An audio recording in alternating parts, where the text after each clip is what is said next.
Joined by Morgan Moses, Redskins right tackle. I don't know if you're aware of this. You went viral yesterday, not necessarily for a good play. Fill us in on what happened on the play where it just looked like maybe you missed a snap count, you give up a sack, you see the defensive end just run right by you, and you didn't start. I mean, I'm not going to throw anybody under the bus. You know, obviously as a team, we know what happened. Obviously, you know, you guys and the fans do enough of, you know, hitting us on the head, so I'm not going to throw anybody under the bus and let them get hit on the head. You know, so I'll just take that one on the chin for the team and, you know, move forward. But obviously, you can talk about your role. What happened there? Is it just that you missed the snap count? Like, why didn't you go when the rest of the team went? You know, I talked to some of the guys. You know, they said they looked at the play clock and saw that you know, it was rolling down on 2 seconds. Obviously, you know, all week we worked on things. Obviously, I did not miss the snap count. You know, but you know, things like that happen. I guess you know, obviously, you know, like I said, man, I'm not throwing anybody under the bus, man. I'm not, you know, not gonna throw one of my teammates under the bus or anything like that. And obviously, we just got to be better communicating. So you feel like you didn't do anything wrong there? I'm not pointing the finger at anybody, man. Well, I mean, things happen. Do you everybody think you're makes playing? mistakes. This might be a tougher. Do you think you're playing good football this season, Morgan? I mean, I think when you look at it, man, obviously, you know, we played some great defenses, and I mean, I don't look back and see how many sacks or whatever I've given up. You know, obviously, you know, we had a rough game as a offense, you know, against the Bears and stuff like that. But obviously, I think you take these last 3 weeks that we played as an offense, running the ball more efficient. I think, you know, all of us are playing a lot better. We just got to be better.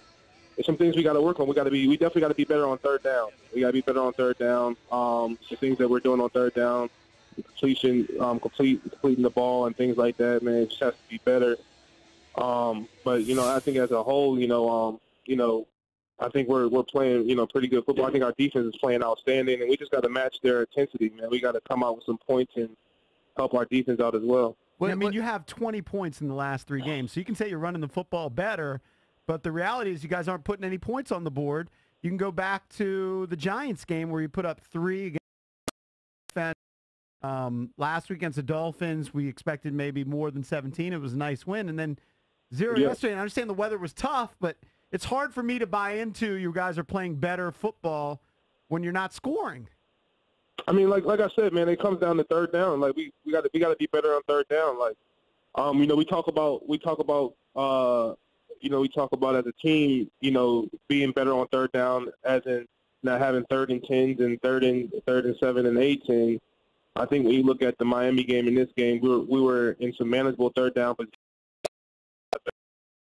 and we just got to be better. You know, as a whole, just you know, beating man coverage as receivers. You know, quarterback's not locking on the first receiver, and just, you know, picking up things as an offensive line. But we got to play. We got to convert on third down, and that's the biggest thing. It doesn't matter how good you run the ball. If it's 3rd and 2nd and you're not completing the ball, or you know, running for a first down, at the end of the day, that 1st and 2nd down where you ran the ball for 6 or 7, 8 yards doesn't really mean anything. Was Case having trouble gripping the ball? I have no idea. I mean, that's something that you probably have to ask him. You know, obviously, I'm in front of him, so I'm not really paying attention to it. But I mean, obviously, you know, both teams didn't really pass the ball that much. Right. You know, because of just the rain was coming down and the slot fest and stuff like that. But at the end of the day, you know, it's professional football. So whether it's rain, monsoon, whatever it is, as long as the game is on, you got to play. You be able to play in those conditions. So on Thursday night, you guys are going to play the Minnesota Vikings. Vikings coming off a big win where Kirk has 4 touchdown passes. Tell us about your relationship with Kirk during your years here. Did you like him? Definitely, man. I think he's been a great quarterback, and obviously a lot of people have a lot to say about him, you know, good and bad. But, you know, I think right now he's playing some great football. I mean, obviously he has some great receivers over there, and he has a great defense over there as well. So, you know, right now they're on a hot streak. So. We're joined by Morgan Moses, presented by Steam Fitters UA Local 602. They built this city. Talk about how tough it is for you guys to regroup and, you know, get one walkthrough basically done, and then you're on to your next game Thursday. How tough is that, especially on your guys' bodies when you just got finished playing Sunday? It's definitely tough. Obviously you're talking about, especially having to travel there.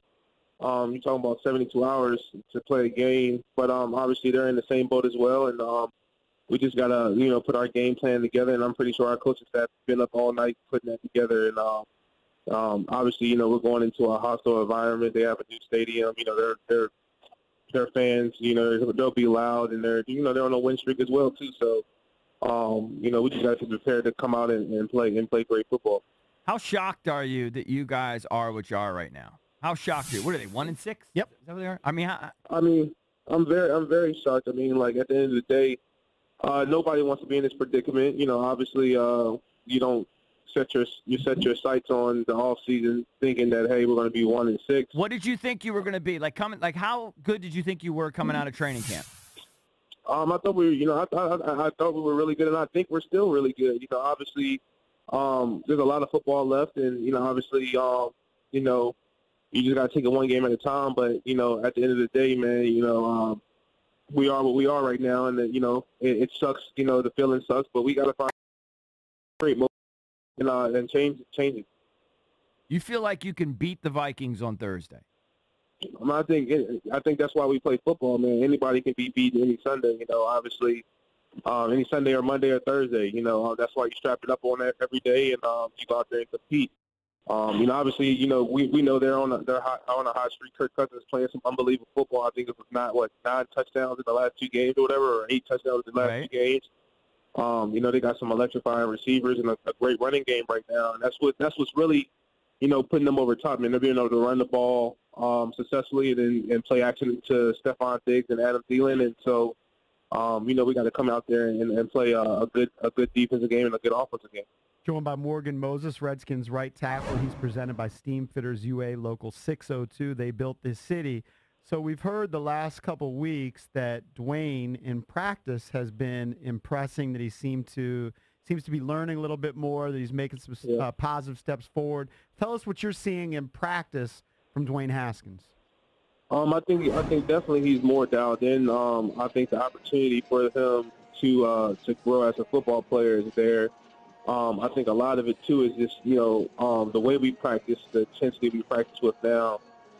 He's getting a lot more valuable reps, and then after practice we have that what we call we have an extra period, which is kind of like a teaching period for the younger guys and some of the older guys that need to work on some things. And I think he's growing as a football player, and I think he's maturing as a football player.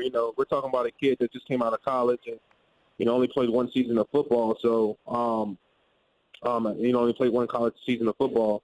So there's a lot of growing and mental aspect that he has to do, and I think he's doing it well.